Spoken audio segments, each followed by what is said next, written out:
catch up to what's going on. Distance at the length of the chord. Oh, okay.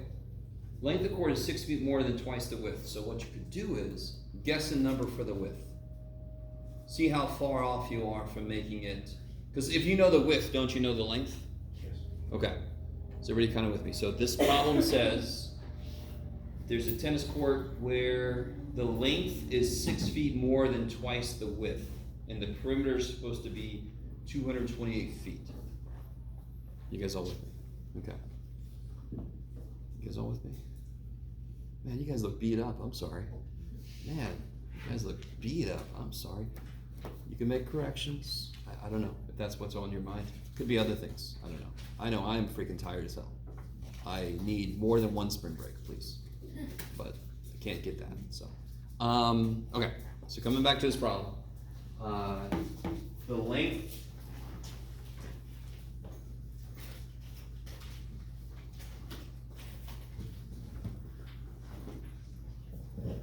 Where'd it go? The length is 6 feet more than twice the width. So the length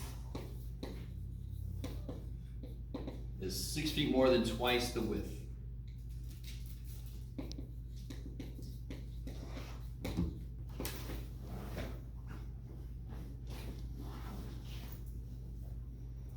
And the perimeter is 228 feet. All the way around is 228. So just somebody that hasn't really done this problem yet, can you just give me a guess for the width? Just give me a guess for the width. Give me a guess for how wide this is. 50. And you said what? 2. So I'm going to average those into, you can do it, Jeff, 26. Okay. So say, let's guess width is 26. What would the length be then? If the length is twice the width plus 6.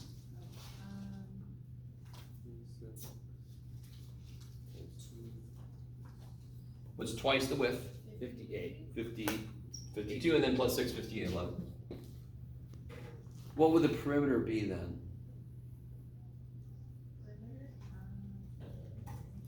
It would be 58 times 226. Yeah, it'll be, yeah. Twice this plus twice that. Or you can just add these and double that, right? Is that cool?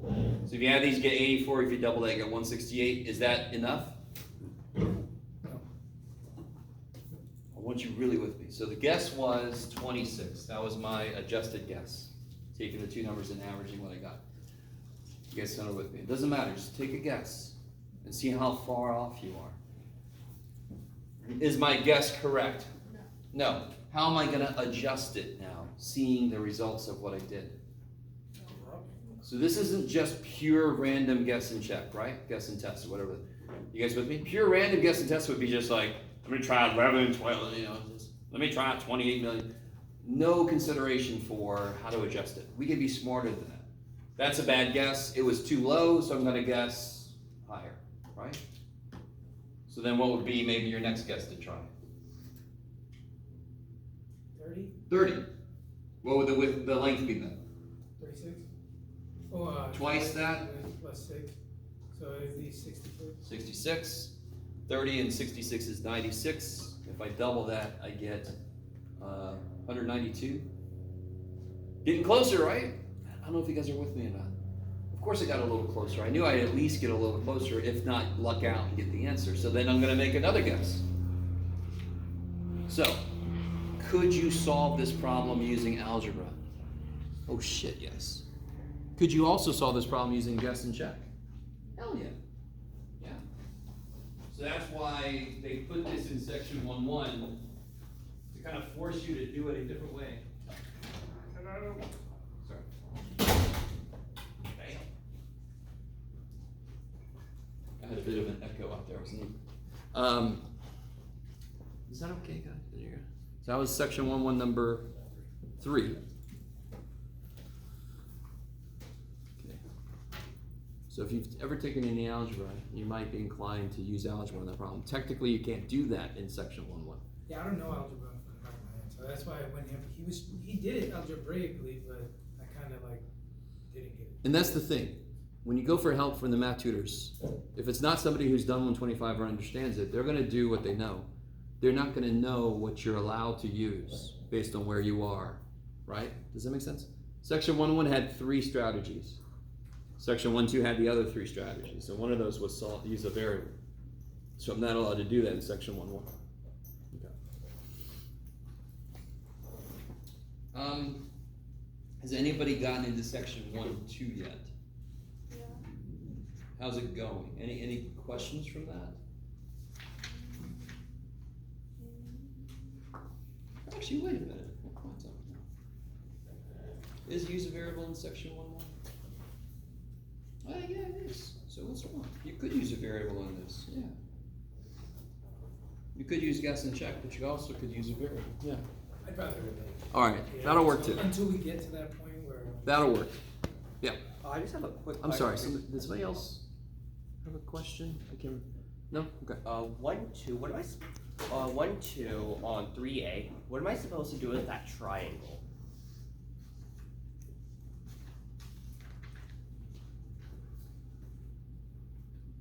Let's see. 3A. What triangle? Wait, are you in part? Part A. Triangle in 3. I don't see a triangle. Oh, you mean in? All right. Let me Yeah. make sure I'm looking at the same one. Right here. It goes line. Yeah, dude. Well, okay. Where do you at there? You ready? Let me put it up here.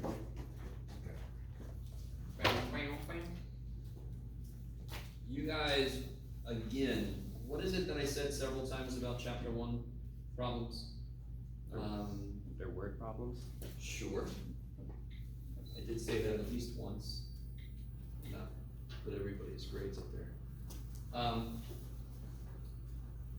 The important thing is showing me that you're trying to use a strategy.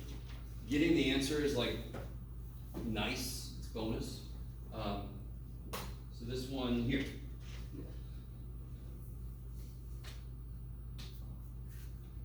So very quickly, from this to this to this, just looking at the letters, that's, you guys agree with me, that's pretty straightforward, that's that pattern.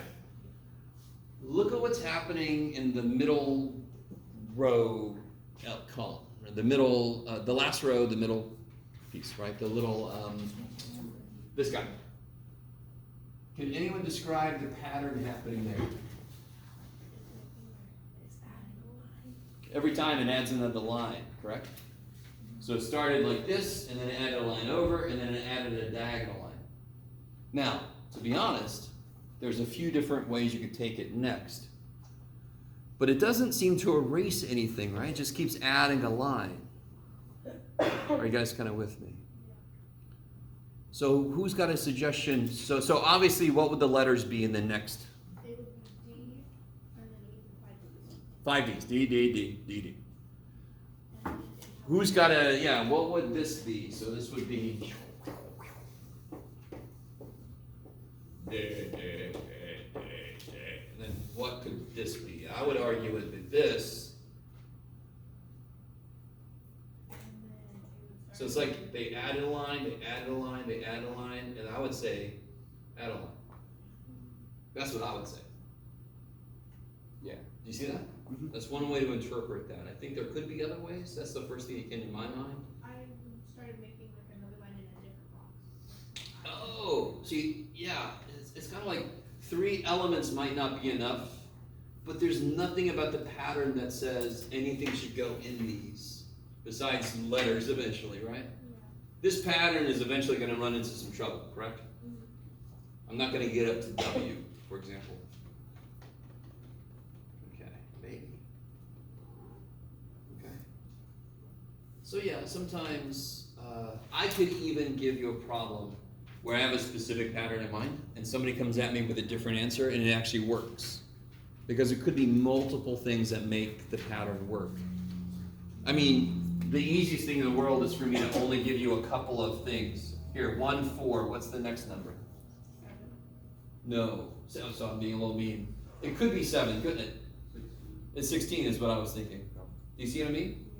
16 is if I'm considering the pattern to be multiplied by 4, but if I don't give you enough information, there's multiple things it could be next. And trust me, there's not just 2 things this could be. There's a lot of things this could be. it's a little crazy. Maybe 9, 16, 7. Yeah, these could be squares. 1, 4, 9. I love it. Right?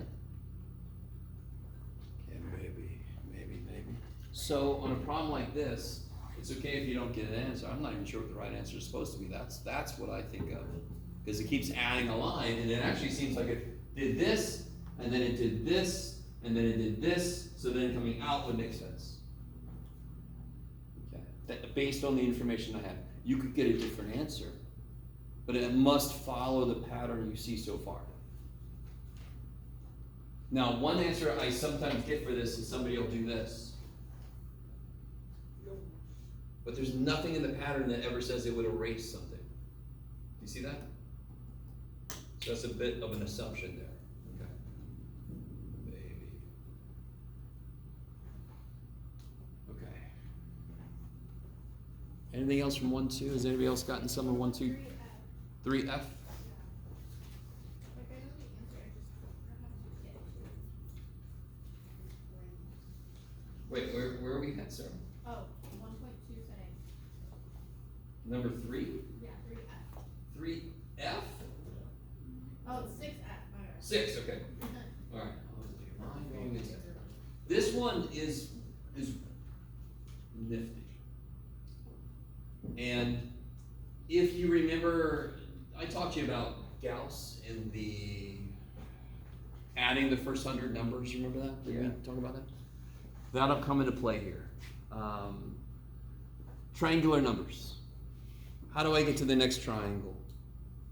Like to get from 1 to 2, I add 2 dots. To get from 2 to 3, I add 3 dots, right? Yeah. So the triangular numbers would be 1, 3, 6, 10, so forth. So visually, the pattern is easy. Trying to write an equation that represents the pattern, not quite as straightforward. But look at 4. Isn't that triangle, doesn't it have the first 4 digits in it? How did I get the 4th triangular number? What do I have to add? Don't I have to add, you're my, 3 plus 2 plus 1. don't I have to add 1 plus 2 plus 3 plus 4 to get the 4th triangular number, correct? Isn't that exactly what I talked about with Gauss, adding the first whatever many numbers? Okay. Maybe. So, was there a specific question on that one? Just feel like how do you get to the equation? So, this one, if you didn't know about the work that Gauss did, it might be a little hard to get to this one. But just to remind you guys, what did this weirdo Gauss do when he was little tiny? The urban legend is he added 1 through 100 very quickly. You guys remember this? So like 1, 2, 3, blah blah blah blah, 97, 98, 99, 100. They had to add up all the numbers from 1 to 100. What did he do? What did he do? Huh? Yeah. 1 plus 100 is 101. 2 plus 99 is 101. And then he just had to figure out how many of those am I going to have. Well, since I'm pairing numbers up and I got 100 numbers, how many pairs am I going to get? 50. So it's 100 cut in half. That's how many pairs I'm going to get, times the first number plus the last number. So it's n divided by 2 times 1 plus n.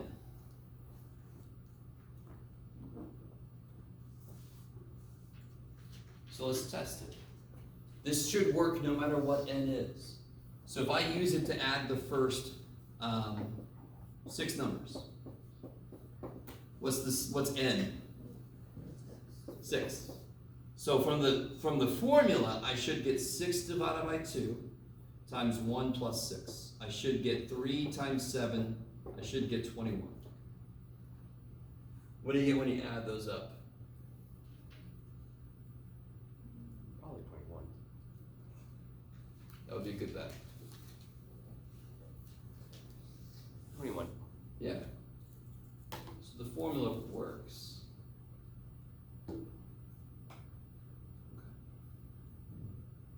So, there's a connection between this and that. It's a very, very, very strong connection.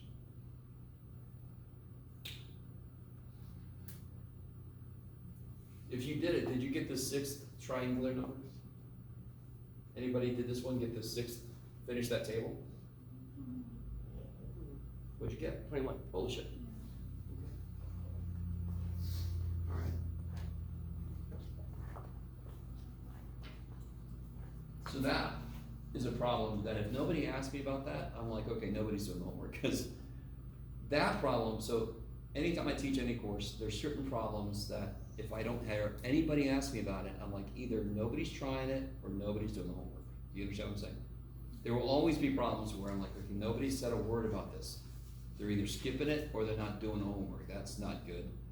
So understand, some of the problems in the homework will be challenging, right? I don't care. It's supposed to be challenging.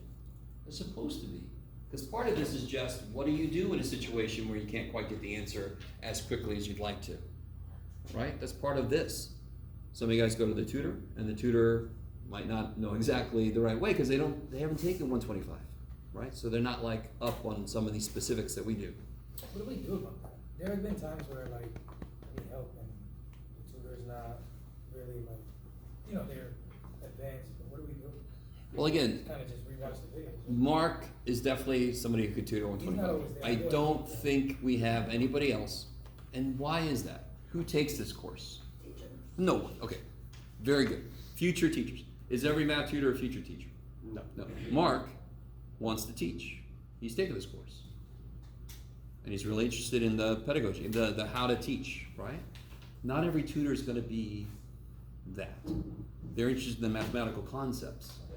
They don't necessarily care too much about how to teach it to little kids. They're not necessarily going to know every little thing. And a little example like this, it's very easily that they've never seen this. This is something I would teach normally in Math 120, which is called quantitative reasoning, but a quick way to reference this is general ed math. Normally it would be the course somebody would take if they just need to meet their math competency. They would take 120. You guys kind of with me? You don't see this stuff in a standard college level math course. You're not going to see a lot of this stuff.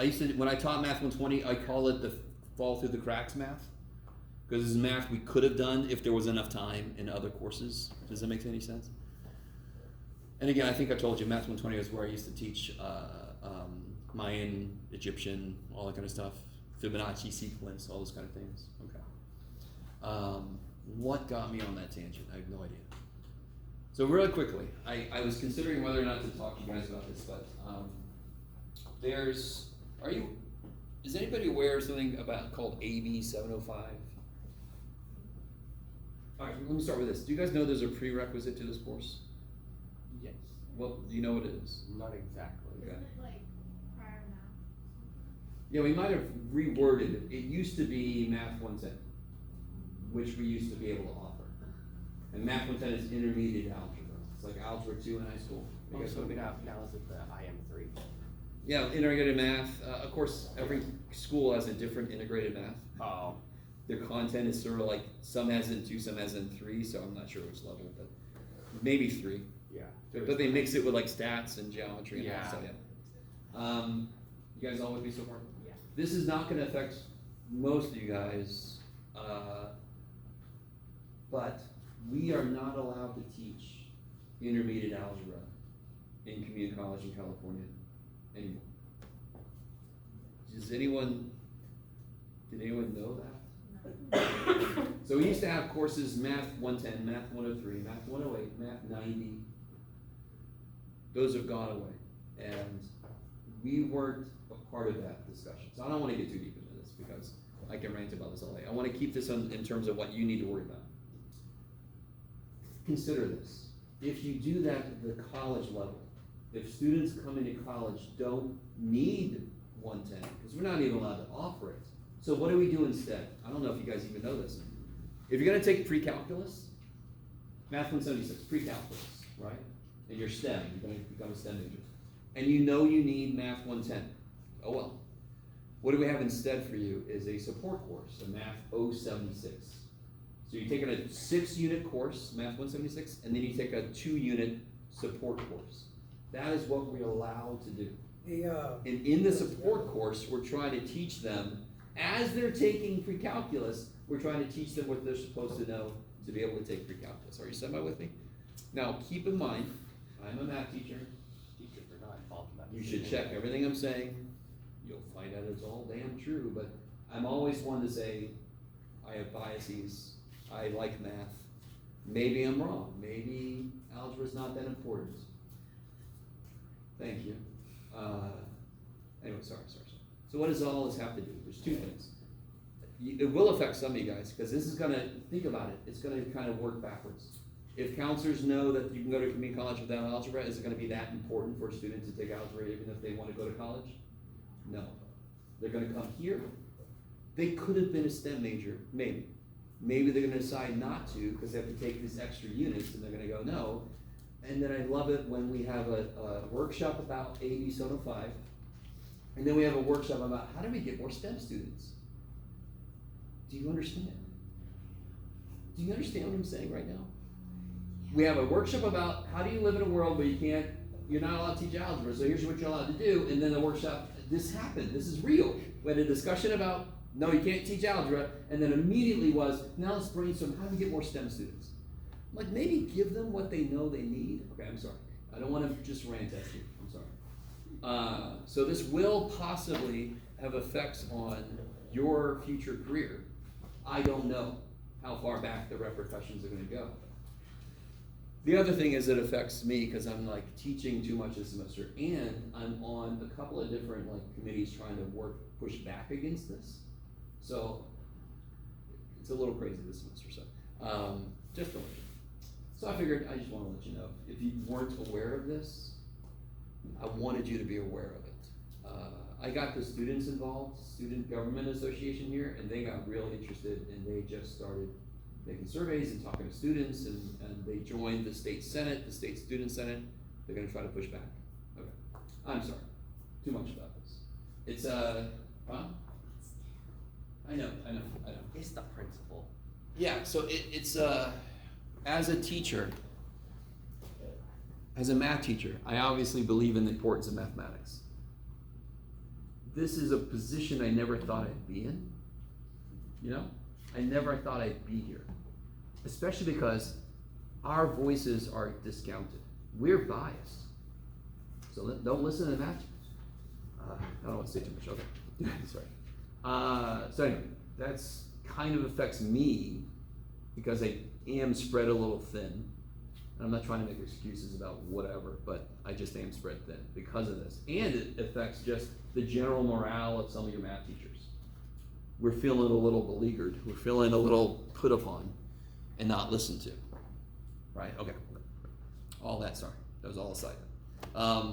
But it could affect you. I don't know. I don't know what the repercussions of this is going to be in terms of, but it makes sense to me that there would be a relaxing of college readiness. Because if you don't need intermediate algebra to go to community college, and then you can transfer, you can get an associate's degree here and never do a lick of intermediate algebra. Do you understand what I'm saying? How do you do that? You just do. It's been done. People have done it. And then you transfer to university, and the universities have just sort of rolled over. I've got to stop. I'm sorry. I have a lot of rants in me, and I try to keep them down. You guys are future teachers. I thought I could talk to you for a little bit about, you're going to be in a similar situation. You're going to be in a situation where I know this is what my kids need.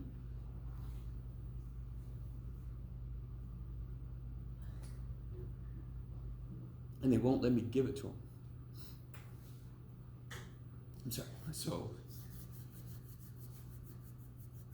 you teach pre-calculus, and normally I could tell a student, hey, you're not doing so well, you should take down intermediate algebra. I can't tell them that now, right? I have students doing everything they can. They're not going to pass. They just aren't. And if I say that to the wrong person, they're going to say, oh, look at you not believing in your students. What? This is not anything about belief. This is reality. They don't have what they need. All right, I'm sorry. I've gone too far. Yeah, that's good. I wasn't planning on this. Sorry. And you guys are like, dude, we barely know you. We've known you for a couple weeks. Yeah, we know You've you opened enough. up. That's Huh? good. Yeah, we know you're enough. Yeah. We got you. Good. So, the main thing I wanted you to get from that is just you should be aware. Even though it is something that affects community colleges directly, I do believe there will be some indirect direct effects. So I just want more people to be aware about it. Anyway, let's transition back to any other questions from section 1-2 that I can do another rant about? Huh? Question 9?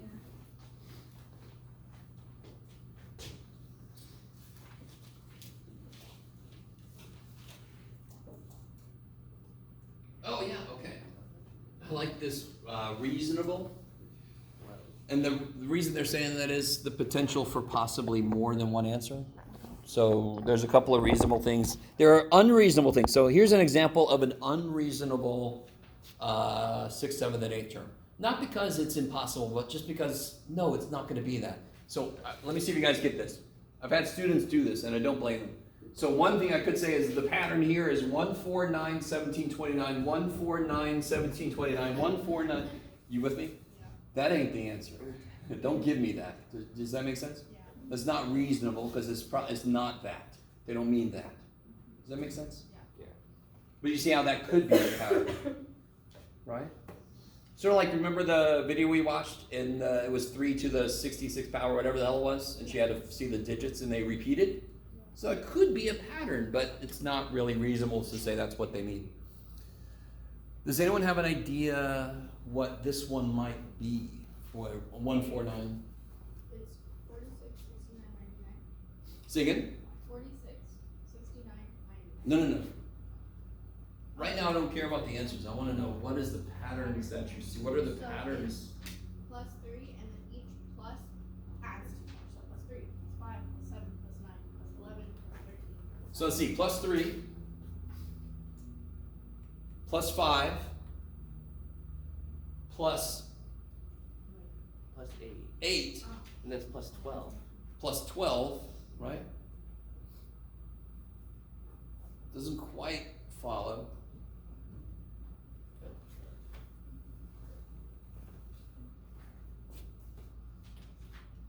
So what else could it be?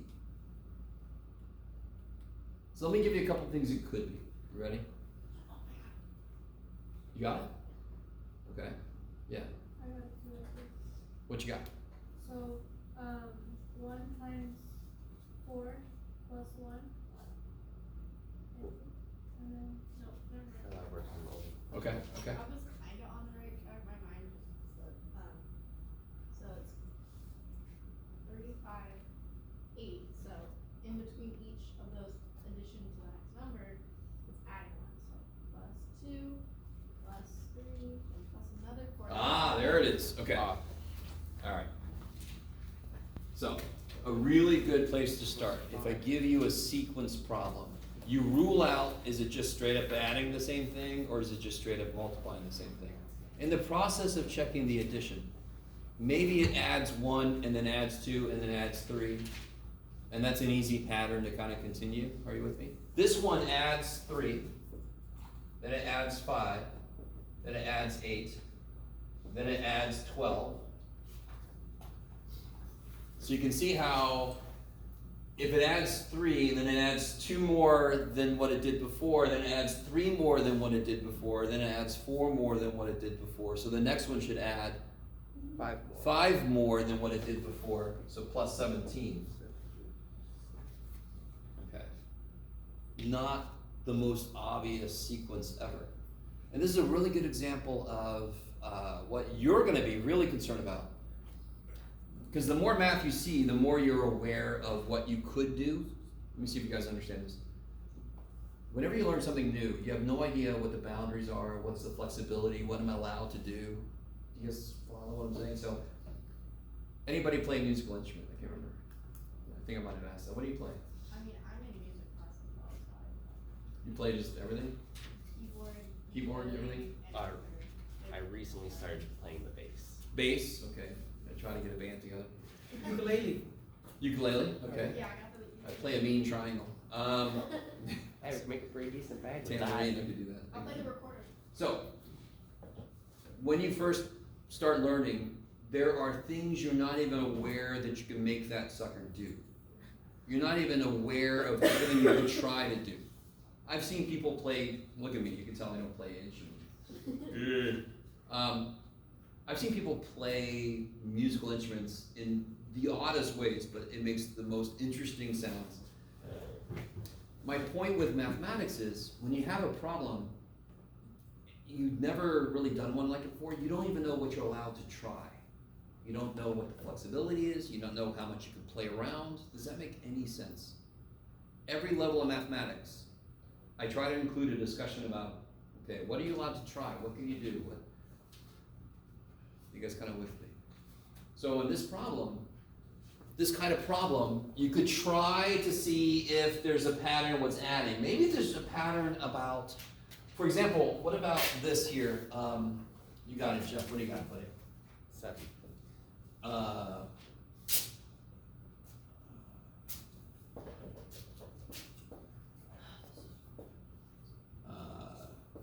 Yeah, okay.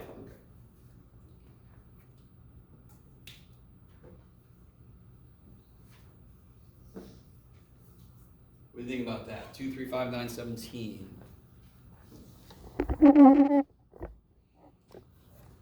If you take one away from each of those, what do you get? 1, 2, 3, 1, 2, 2, 4, 8, 16. Do you see what I'm saying? This is what I mean. You don't even know, not you're allowed to, I don't know, it's not quite the word, but you don't even know that's something you could try. Well, if you take one away or two away from each element, maybe it's based on something and somebody added 1 to it. So what would the next number in this sequence be, of course? 32. So what would the next number in this sequence be? 33. Sweet, right? So there's always a question of, and then the people you're going to be teaching have been exposed to very little based on, depending on what grade you end up teaching. So they're going to have even less idea what they're allowed to do, what they're allowed to try, right? And that's why part of your job is to allow them to do more than they're really allowed to do and then rein that in. I don't know if this makes sense. Early math teachers shut people down when they stifle creativity, when they say, no, you can't do that, when actually there's a discussion that can be had. Why can't you do it that way? Would that ever work? I don't know if this makes any sense. All right. But does that make any sense about that? Do you start to see, it's insane. I could have the entire semester we just focus on sequences. All the different kind of sequences there could be. It's crazy. So rather, I just give you a couple and you just play. You just play. If you can't quite get there, just turn the homework in and show me what you've tried. Very often I'm like, oh, you were close on this one. But if I have nothing to look at, I don't know. I have no idea what the hell you tried. Okay, so again, in chapter 1, getting the answer, that's great. What's more important is showing me what you're trying, right? And I don't think people really trust me. They're like, you're a math teacher, dude. Obviously, I want the answer. The answer would be great. What's more important is, what are you trying to do? Okay. Anything else before we get back where we need to be? Anybody ever seen this before? Yeah? This one I think is one I assigned. This one gets kind of freaky. You gotta be careful about how you line it up. Right? I don't know if anybody's tried this problem out yet. I know one person at least did. I did A, but not B. Or B, so. Oh, okay. Yeah, okay. How are we supposed to do 18? Say again? Because for 18 that you assigned, it says that you needed to do 17 that you didn't assign. No. Oh, I just misread. They just have Pascal's triangle kind of like here. Oh, okay. Yeah. They're just saying, oh yeah, we define Pascal's triangle in number 17. Yeah. It doesn't mean you have to have done number 17. Okay. Okay.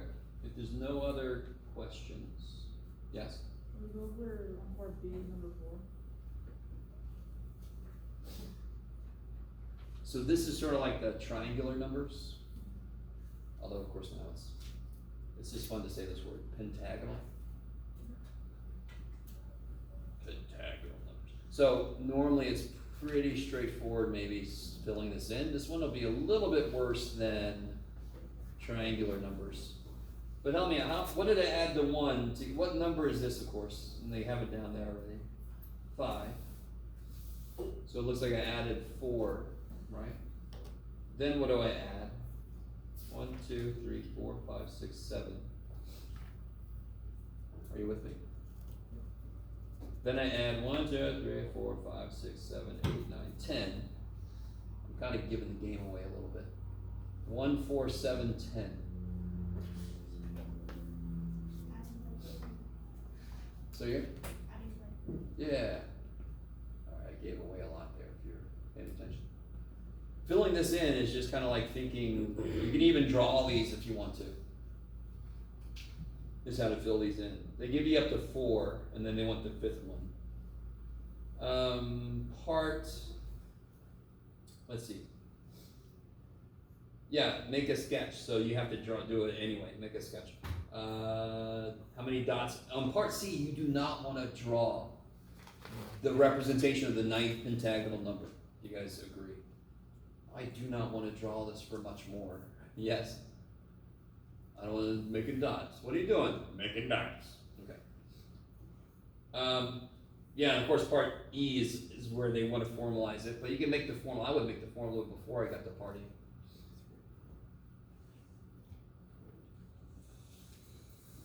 Formula is going to be a little weird, yeah? I was gonna ask if it's the same formula. No. Nope. But this is a really good example of a problem where you just show me what you're trying. It's not obvious. It isn't. About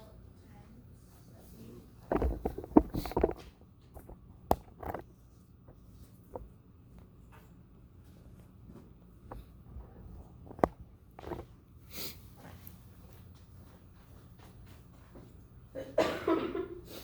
Oh yeah, good old, let me see, where am I? D, okay, here, Fibonacci.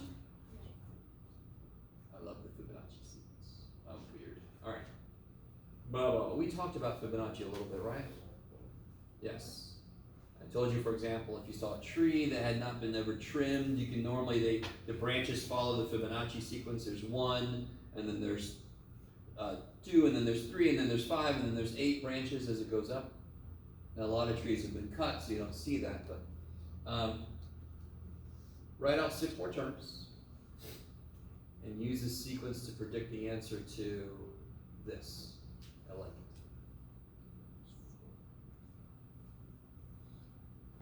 So did you have issues? Where'd you have issues? Let's see. By the way, do you realize what they're trying to say up here? No. Alright, so let me write this out. Okay. Let's look at not the entire, my God, it's infinitely long.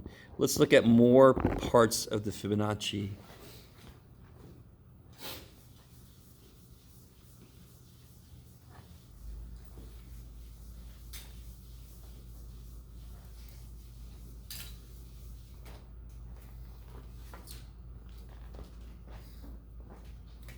All right, so we'll just remember the idea of the Fibonacci sequence.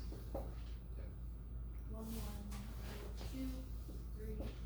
Yeah, because you add the 2 before. Yeah. 13, 8.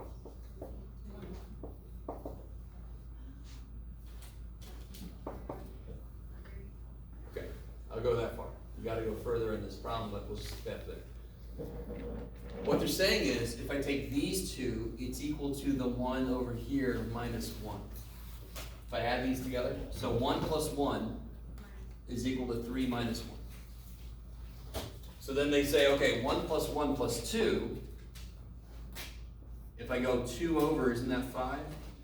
So it's equal to 5 minus 1. Is that true? Why are we doing like 1 plus 1 every time? Sorry. How do you mean, sorry? At what stage? You said 1 plus 1 equals 3. Minus 1. Minus 1. Right, so if I go this far in the Fibonacci sequence, 1, 2 steps over is the number 3.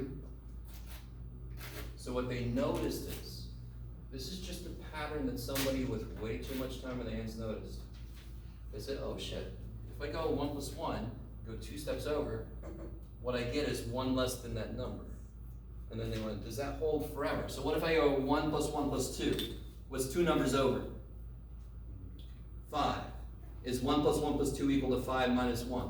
Why are you going 2 numbers over? Because you 1 plus 1 plus 2. Because that's the suggested pattern. It's not, let me see.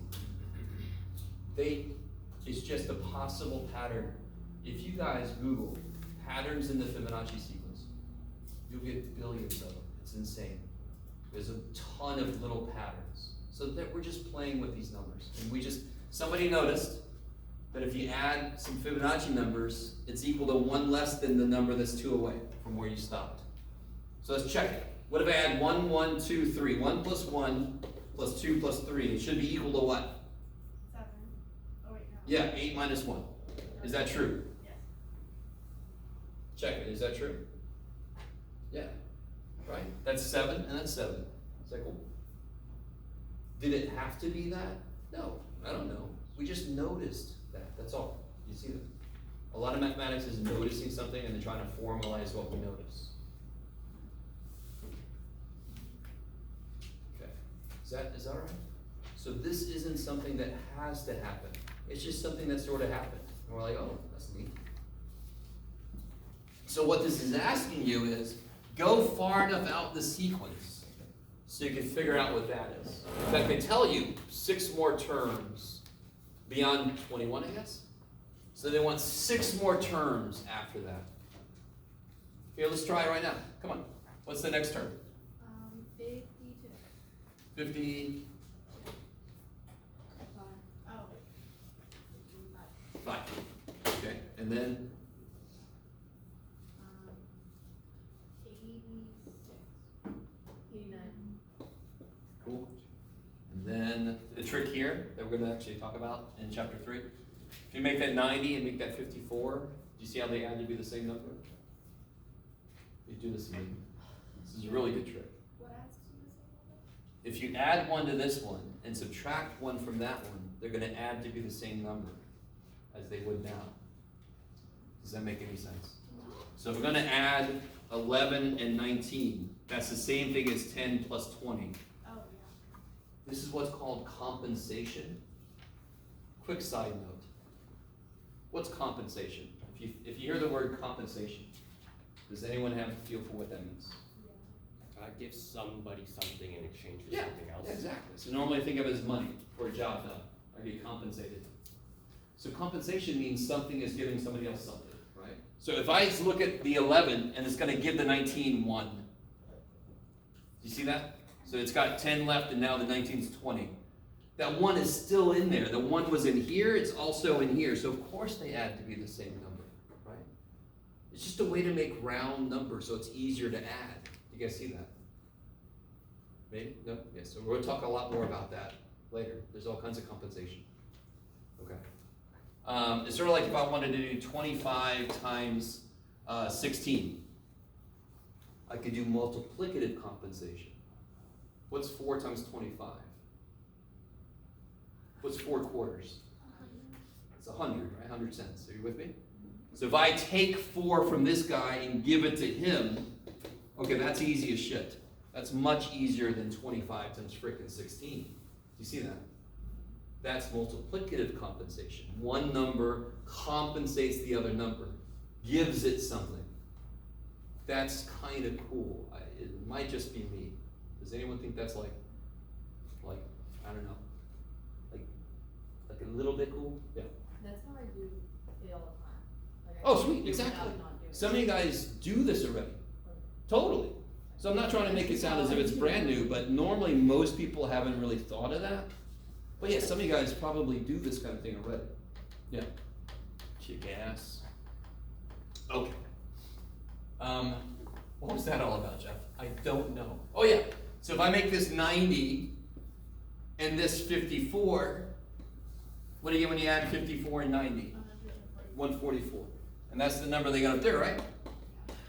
So I've gone 1, 2, 3, 4. Why do I have to go 2 more places? Because what's the pattern? If I add up to a certain place, it's equal to 2 spots over minus 1, correct?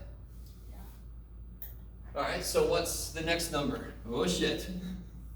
So we make this 90 and I make this 143. 233. And then 144 plus 233. 377. Okay. We just not looked that far up in a while, Jeff? Maybe. Okay. 44. 233. Yeah.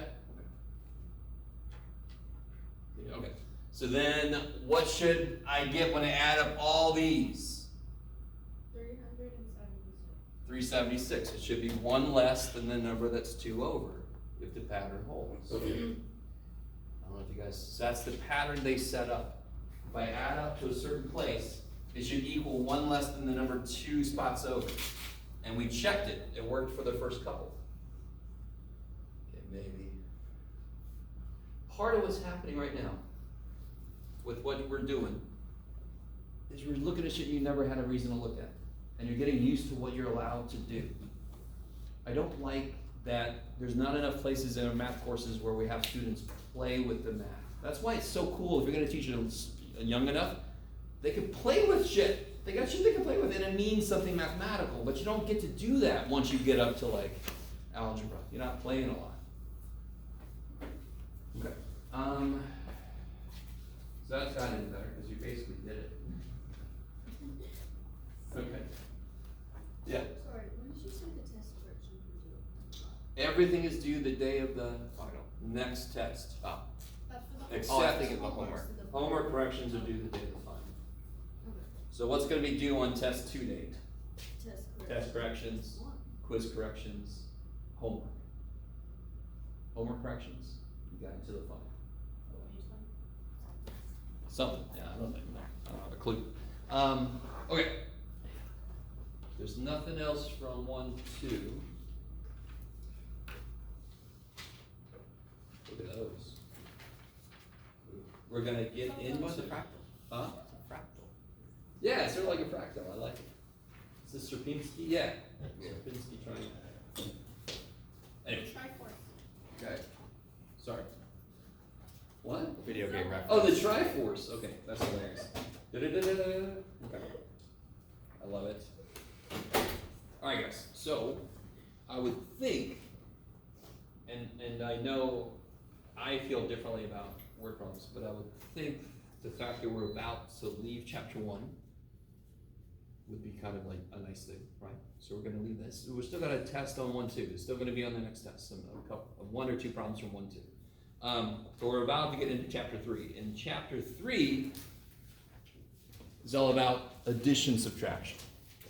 That kicks so much ass. I don't know if I've said this yet. I probably haven't said this yet. The way this book is set up, the first part of the class, the huge first part of the class, we're ignoring that negative numbers exist. Oh, sweet. It's all about whole numbers. And then later, we're going to go back and redo some stuff going, oh yeah, negatives exist. You guys all with me? So we're studying the 3.1 notes right now. 3.1, yeah. You need a, you got it? Okay.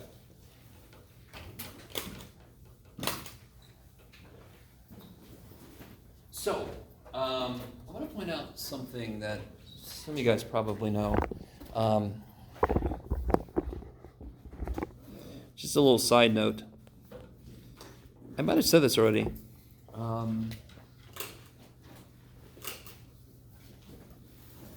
Like, can you tell how many dots are in that without counting? 4. You couldn't listen, so normally I'm just drawn already.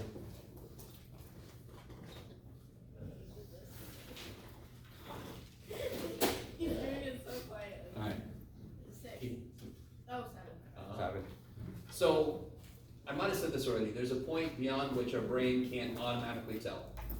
Unless you've got interesting things happening with your brain. There are human calculators that can just tell. What I've just drawn is a set representation for two numbers. So this could be a representation, of course, of what we consider 4.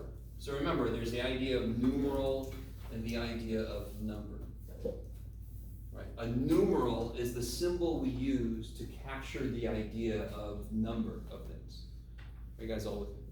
The number 4 is independent of how we choose to say it or write it. So we've already seen, there's multiple, how would Mayans write the number 4? 4 blackberries? 4 blueberries, 11 dots, right? How would Babylonians write the number 4? Staff. And then how would, anyway, you all go with me. So, but I don't care how you represent it, the idea of 4 things means the same thing. So this is known as a set method for looking at numbers. Now, just to kind of make this point, these are all the exact same symbol, correct? Yeah. So that's a little bit weird. So I gotta be careful about, I am gonna represent things like this, and we're gonna understand that these are separate dots. But if I had this, that set, looks like a little dude, and I had, what you got, Jeff? You can do it. Oh man, not creative today at all. Okay, there, and yeah. Activity. This is set A, this is set B. What are the number of things in set A, of course? 3. And what are the number of things in set B? 4. So, as long as the intersection of the sets is empty. Ooh, the shit zapping. What does it mean for the intersection of the sets to be empty? Like nothing similar? They don't have anything the same yet. There's no element in both. I can define addition to be the number of things in a set combined. So if I combine these, oh my gosh, am I gonna really do it? Sure. Dab it, you bet. Oh, yeah. Oh, yeah. So how many things are in that set? Holy shit. So the idea, so what's the most basic counting that a student could come across, or a human, absent the chant, would be counting elements that they see, right? They don't really have to be distinct. I can count how many white Legos I've got. They could all be exactly the same shape. I just have so many white Legos, right? Yes? The reason why you put all of the shapes in that circle is because it's an or. Totally. But what if it was an and? What would you have done? What would this be? What's the A intersect being? Nothing. Empty set. Because they there's have- nothing that are in they have both. the same So remember, stuff. and is restrictive. You have to, only way to be in the answer for an and is if you're in A and B. You gotta be in both. It is the most restrictive. Or is like, I don't care. If you're in either one, you're in the answer. Or always makes it more. Or more. So I could say that 3 plus 4 is related to the idea of the number of things in set A plus the number of things in set B. And that would be the number of things in set A or B. So that would be 3 plus 4 equals 7. Now, you can imagine something, you just got no interest in becoming a teacher, they come in and they're like, just tell them 3 plus 4 is 7, you damn fool, right? I mean, so this is the misunderstanding of some things in Common Core, and again, I do not agree with everything in Common Core, but there are some things I do agree with, and they're normally the ones that people have the most trouble with. And again, we all know we gotta get students to the place. And what are they gonna be able to naturally do? What's interesting about humans is we're hardwired to do certain things, just because of our evolution, right? So we can count certain number of things in circles. We love to count. We're all about counting, it's crazy. So we can do this kind of stuff naturally. So there are things we're gonna do naturally that we have to formalize with students. We have to kind of progress them through. Okay, so everybody, nothing too major there. But just to remind you about these symbols, because these symbols will come up again. But that just means the number of things in that set. Okay. All right. You see, oh, okay. So this kind of leads to a really nifty way to visualize a lot of things. This is going to be silly cool, especially when we finally get to the point where we're combining positive numbers and negative numbers. The visualizations are really kind of cool. If I want to add 3 to 5, I could do it using a set method.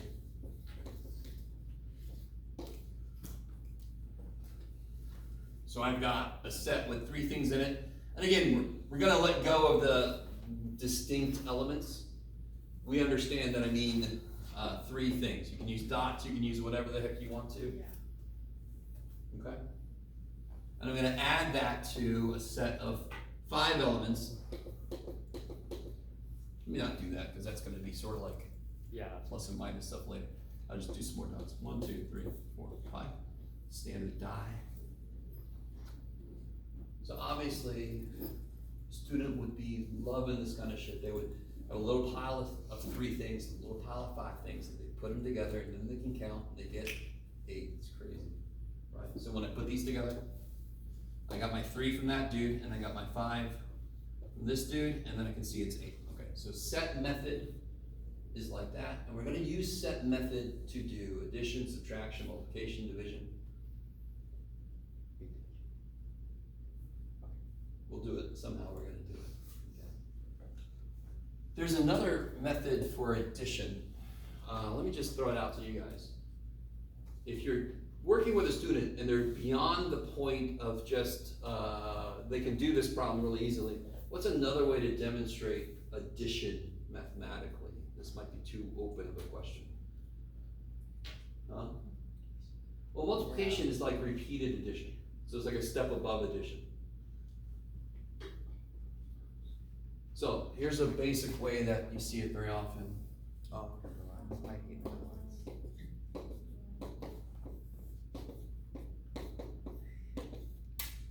So then if you have 3 plus 5, it'll be 3, and then 4, 5, 6, 7, 8, right? That's kind of related to something called counting on. So if I ask a student what's 9 plus 2, they could go like this, 9, 10, 11. Right, so they count on from that number. That's another way that you can add things. I wouldn't want to do 9 plus 28 that way. When you do like the other way around, 28 and then 9, 9, 3, Totally, yeah, you can turn it around, yeah. The idea of, does anyone know what the property is since it came up? 9 plus 28 equals 28 plus 9. Additive? No, it's inversion, right? Inversion property? No. Does anyone live here at the school? No.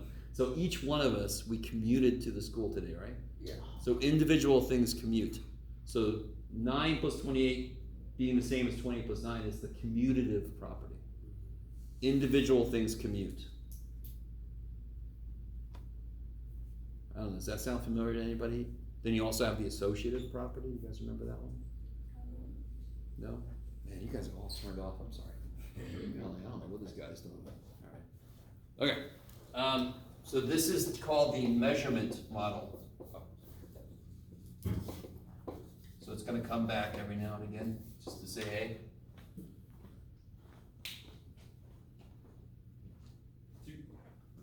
Make sure I don't miss anybody. Blah, blah, blah. Oh, by the way, before I forget, what's the official name for this operation?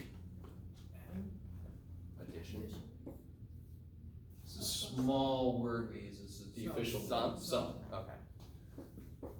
Does anyone know what the parts of a sum problem are? It's kind of a funny word. I love it. digits. Add-end. I love it. So these are add-ends. Good job. I'm never overly concerned about what we call certain things, but you will see these words in the homework, see if they know what the hell they refer to. Some I know you know some, but end you don't see too often. Blah, blah, blah, okay. Yeah, cool, we're there. That's true. All right, let me ask you this. This is a nifty question. Normally I would have made little notes and I just didn't have time, so I just gotta go reference them. So we got this, of course.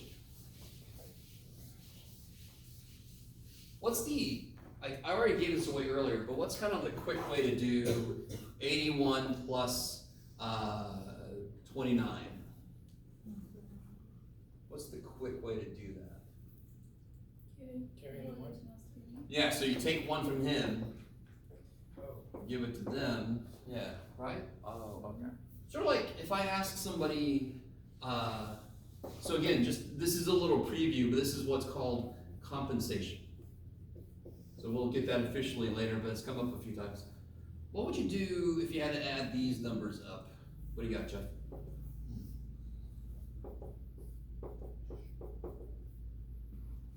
What do you look for?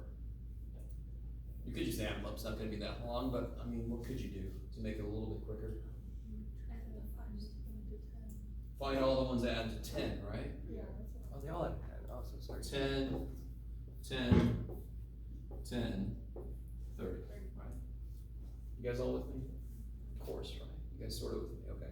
And of course, why are we looking for things that have to be 10? Because we live in a base system of 10. With what I just said, can you figure out what this is?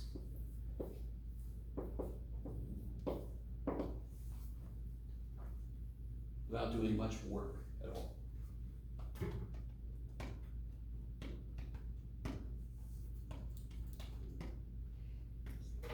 So just to kind of help, how would you 9 plus 4? You could take 1 away from the 4, and then you get 13 there, right?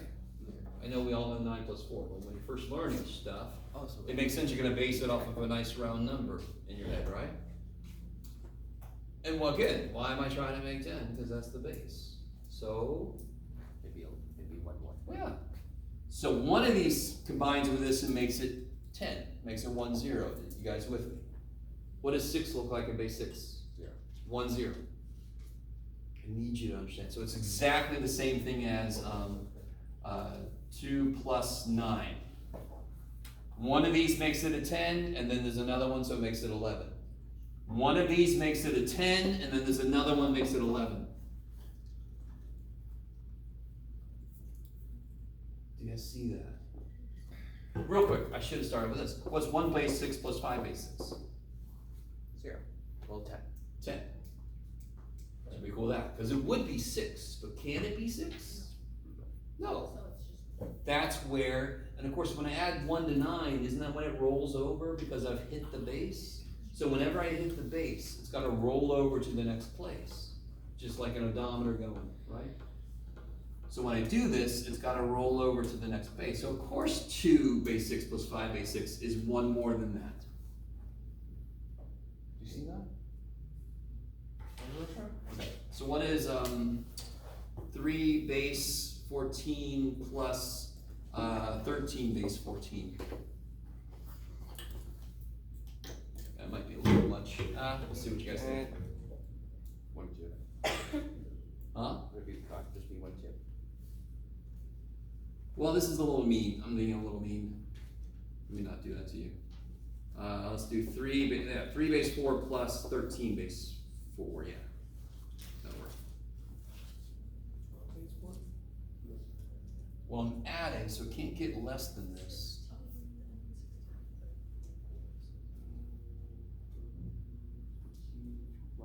Let's do this. What's 1 base 4 plus 13 base 4? That'd be 20. That'd be 20. Because I hit the base, right? 1 plus 3, that would have to roll over to the next place. It's just like 1 plus 9. You carry that one. Yeah. So it's gonna be 20. So if I do 3 base 4, this is 20 base 4, plus 13 base 4, it'll be 22 base 4, because you got an extra 2, right? So I'm just trying to complete the base, and then see how much extra it goes on there. That goes into what you were doing way back when with the blocks and kind of moving it over. Yes, exactly.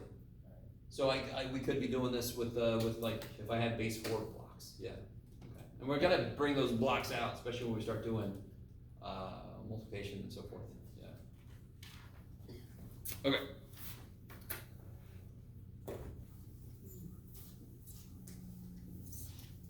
Alright, so that was sort of a little side note. But again, that's like a strategy a student can use. Try to make part of it round and see what's kind of left over. Okay, there's a nifty property. And we already talked about a few properties, about the commutative property, the associative property, but they only work for certain operations. So for addition, it's got a lot of things that work. Because does it matter what order I add things in? No. Does it matter what order I subtract things in? Yes. Totally. 9 minus 7 is completely different than 7 minus 9. So there's an idea, the very first idea is the idea of something called closure.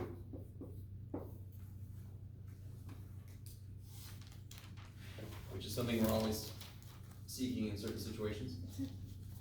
All closure means is, let me see if you guys are with me on this. If I combine two things from a certain set of numbers, the answer must also be in that set.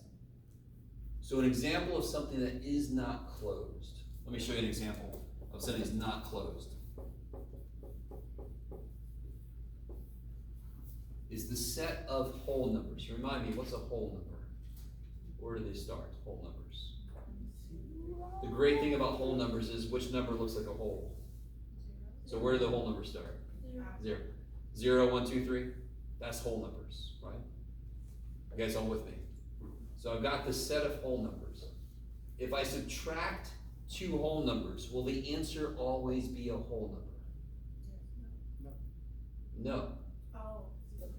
Yeah, so if I take 2, that's a whole number, minus 5, that's a whole number, -3. So the idea of closure makes more sense when you see an example that is not closed.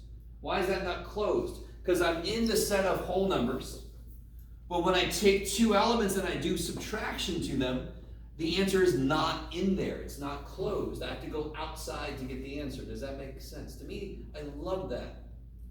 Sorry. Anything above 0 is a whole number? Like anything? Including 0. No, Sorry, careful. 0 and Whole 1. numbers are 0, 1, 2, 3. No fractions, no decimals. Got it. Yeah. Okay. Integers just add the negative whole numbers. So why is it negative, not a whole number? It's still, is it because it's less than 0?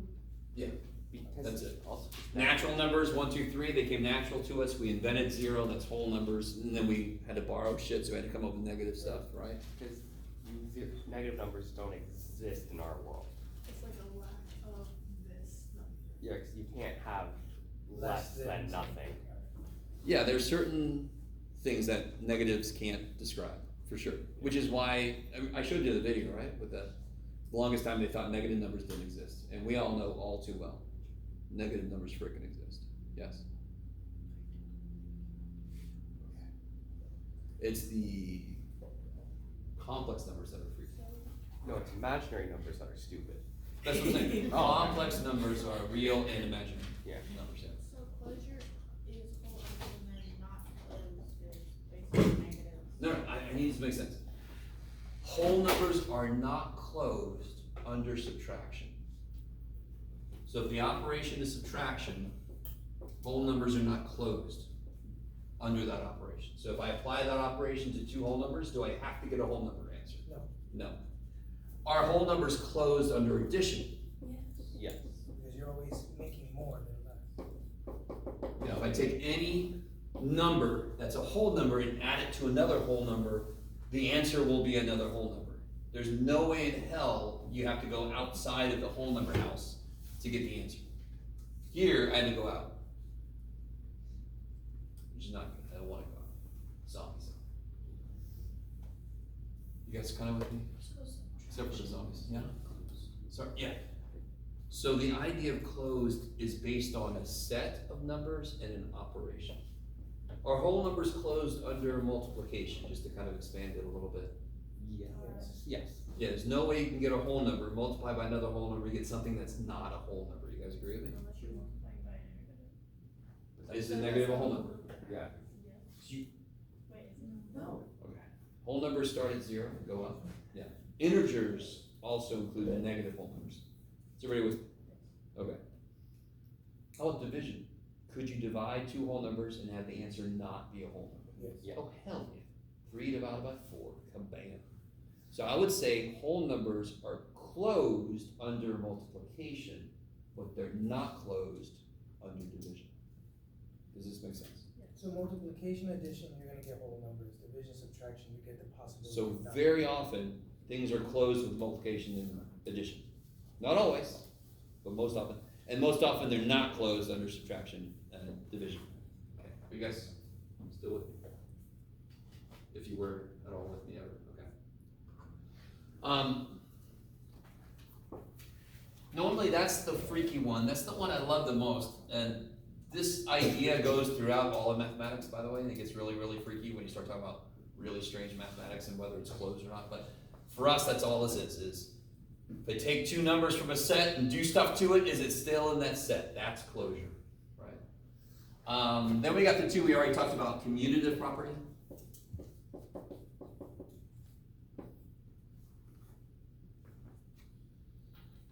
Right? Commutative, commutative. So that would be if I take two numbers and I apply an operation to them, is it the same if I switch the numbers, right? So does that work for addition in whole numbers? Yes. Yes. Does it work for multiplication in whole numbers? Yes. Does it work for subtraction or division? No, good, okay. So addition, multiplication are both commutative for whole numbers. Subtraction, division, they're not commutative.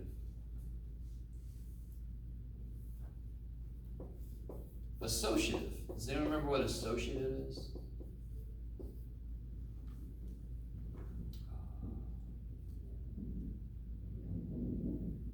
So I like to say individuals commute, parentheses associate.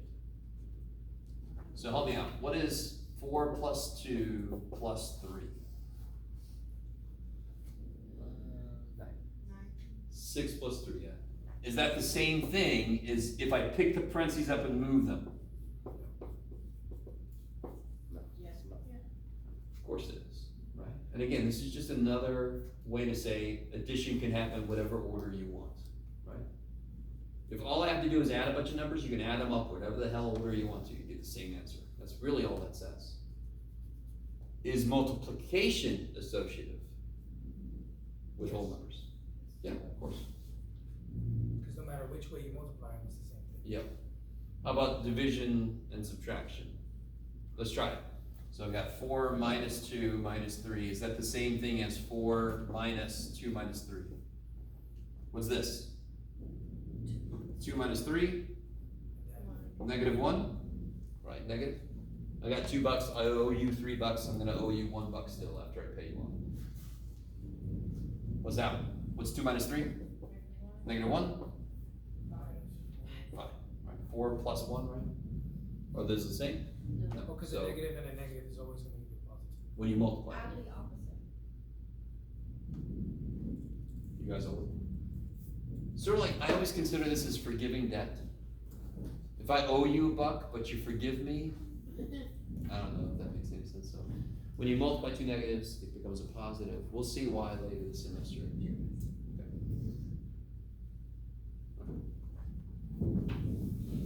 I enjoy that so much. We actually had a discussion about that in our last department meeting, but apparently somebody wasn't there. I thought they just didn't listen. Yeah, they're like, screw you guys, deal with it. So do we know who it is? Yes. Send a strongly worded email. Let's see. Then there's one called the identity property. And you have to identify, no pun intended, you have to specify which operation. Alright, when I say the word identity, what do you think about? Something that can be stolen, no? It's like who you are, it's yourself, it's you, it's, right? So identity property would be the number I could do this operation with another number and it stays the same. It maintains its identity. So of course, a more English way to say that is, what do I add that makes the number stay the same? Zero. Holy shit. So that's the additive identity of, so a quicker way to say this is additive identity is 0. That's what I add. So what would the multiplicative identity be? 1. Yeah, because I multiply by 1 to maintain something's identity. Nothing too ground shaking here. I do want to go back. Let's do this. Could somebody figure out how to prove this using the set method? Go ahead, try to figure it out. Can you prove this using the set method?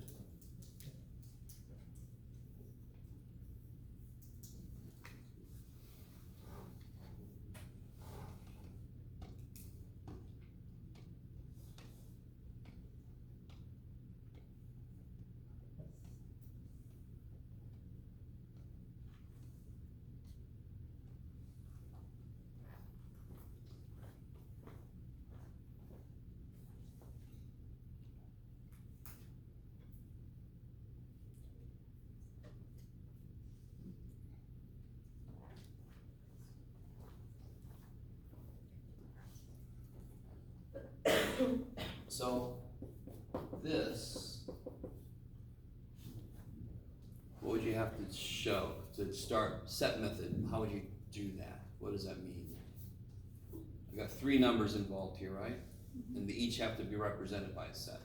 So the basis of this is just, do you remember what set method means? And then it's just drawing some pictures and doing what it wants me to do in the right order. So how do I represent this? Maybe 4 dots, What's in there for? 2 dots, equals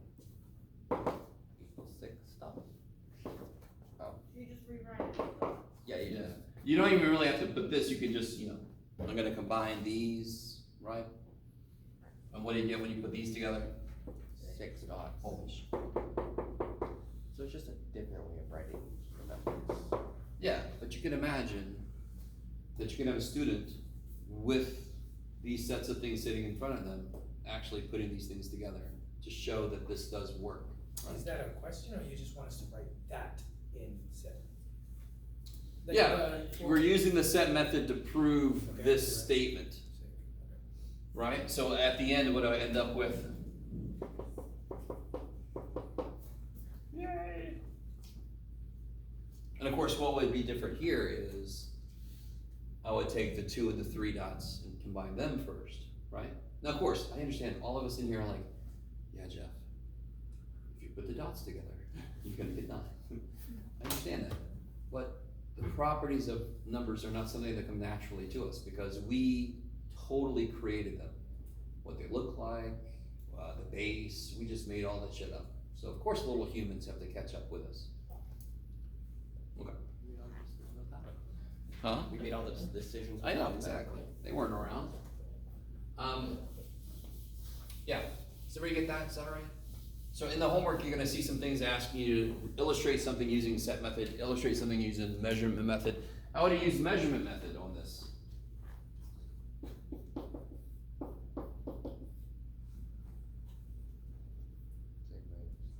Make another line. Yeah, so there would be. Okay. So I could do 4 plus 2, so this would be 4 plus 2, and then I could add on top of that 3. There you go, Chuck, good job. Okay. And then you just count what that is, right? Okay. And then I can do the same thing for this guy, except now I would do 2 plus 3, and then on end of that I would add 4. Okay. Again, we're just getting used to the different models. So when I say set method, you know exactly the kind of thing I want to see from you. When I say measurement model, here's one illustration of what you could do. Later we're going to learn some other kind of measurement model stuff. Yeah. So set method is beautiful because it's just a set of things. It's awesome. And you could use whatever little symbols you wanted to. You don't have to use dots. You can be creative. You can do wow, what you want if you want to, right? Side effects are necessary. Huh? The sound effects are Sound effects are necessary, but you can have them be whatever you want to. You don't have to use the same sound effects as me. Now, here's something so exciting. I need everybody to maintain composure. I'm not gonna do too much of this. Move 10, Jeff, down. I guess I can do. Yeah. Okay. So if you're trying to create a addition table and you're a little person, you want to use some strategies to kind of fill it in. So one of the easiest rows and columns to fill in would be which ones? 0, 1, 2, and 10, and 5. Zeros, right? What would go underneath this column? 0, 1, Oh, 2, 0, 1, 2, 3, 4, 5. Yeah, all the same numbers, right? So that's the idea of what? the identity. Identity, additive identity, kick-ass, right? Are the students gonna call it additive identity? No. You're gonna know that's what they're They're applying. gonna call it. They're gonna Oh, call it what? just easy shit. Maybe I hope the second graders don't call it that. I just had a vision in my head, little kid going, how you doing? Oh, this is easy. I promote that kind of behavior. Gotta wonder what's going on. And of course, same thing with that. So there's a huge property that will help me just not even worry about roughly almost half of this picture. Which property, if I know what 1 plus 1 is, or let's say 2 plus 1, if I know what that is, I also know what? What, 2 plus 1? 1 plus 2, right? Yeah. So there's the commutative property, basically says, I'm not gonna do this perfectly and I don't care. All of these, I don't need to do. I'll know what they are, because I can just turn them around. Does that make any sense? They're near. So if I wanna kind of memorize the addition table, which is not really something here too much, but it's multiplication table here more often, but I don't have to memorize as much as it seems. Because half of it, roughly half of it, not quite, is just turning the damn things around, correct? Yeah. Okay, so if I know, so 1 and 2 normally are the count on. So if I wanna add, so obviously this row is the same thing. If I wanna add 1 to 1, I go 1, 2, just count on 1, so forth. So this would be counting on. You guys all with me? Same thing with 2. If I go 3, 4, 5, okay. So normally you count on up to like 1 and 2, then you want to get them like not to have to rely on that for 14 plus 15, right? Another thing would be all of the things that would double. What about 3 plus 3? Isn't that just double 3? Right? So you can do all the doubles. 3 and 3 is 6. 4 and 4 is 8. 5. You got one. You guys kind of with me? Okay. And then I forgot some of the last ones. I mean, the 10s would be pretty easy. Yeah, combinations to 10s Yeah. like we did earlier. Yeah. The things that add up to be 10. 5 and 5, 6 and 4 is 10. The things that add up to be I was 10. talking more the 10s row because. Oh, the 10s row. It's just. Yeah, exactly. So adding on 10 is actually just kind of part of the chant. Yeah. Yeah. You guys kind of with me? So there's a collection of these strategies, these thinking strategies. They involve the properties, especially the commutative property. They involve additive identity. They involve doubling. They involve this counting on idea, right? They involve doubles. So for example, if I wanted to do, what do you got, Jeff? 3 plus 8 plus 7. I could do, you all showing up. I could do 4 plus 7 plus 7, because this would be doubled, right? You see what I'm saying? This would be 4 plus 14, and that would be 18. 8 plus 10. Say what? I didn't need 7 and 3, so 10, and then Oh yeah, sure, the specific problem I did, you can look for 3 plus 7, I'm with you. But you use different strategies to get to the same place. Okay. obviously making 10, making our base is one of the most immediate strategies to look for. There's some other ones, I already gave you one, which is compensation, but I don't think that comes up too soon yet. That was a little bit of a preview from way down the way. True, yeah, that's true. What about, let's see. Okay, that's all the same stuff. Let me come back to different base. How would you do that?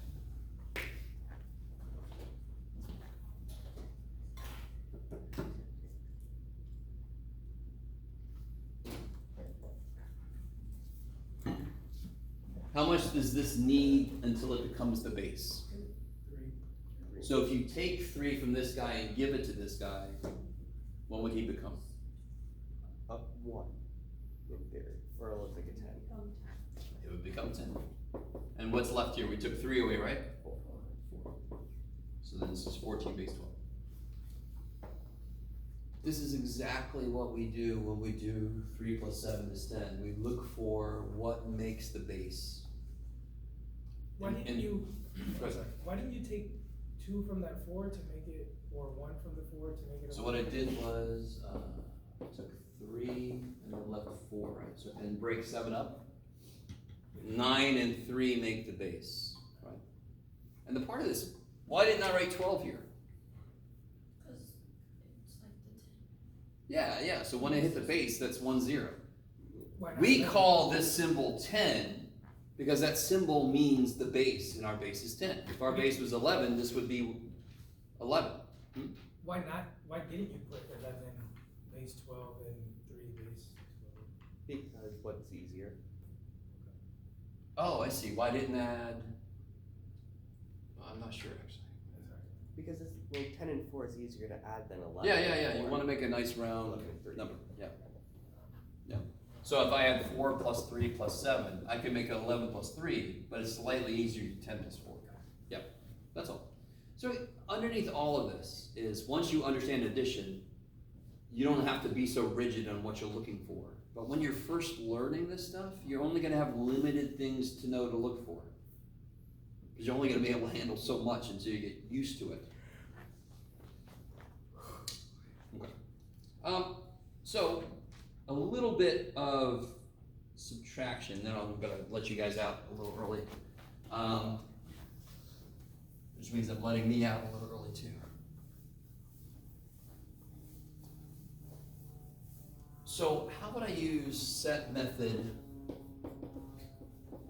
to model 6 minus 4? Think about it for a minute, draw something, and then I'll check in with you guys.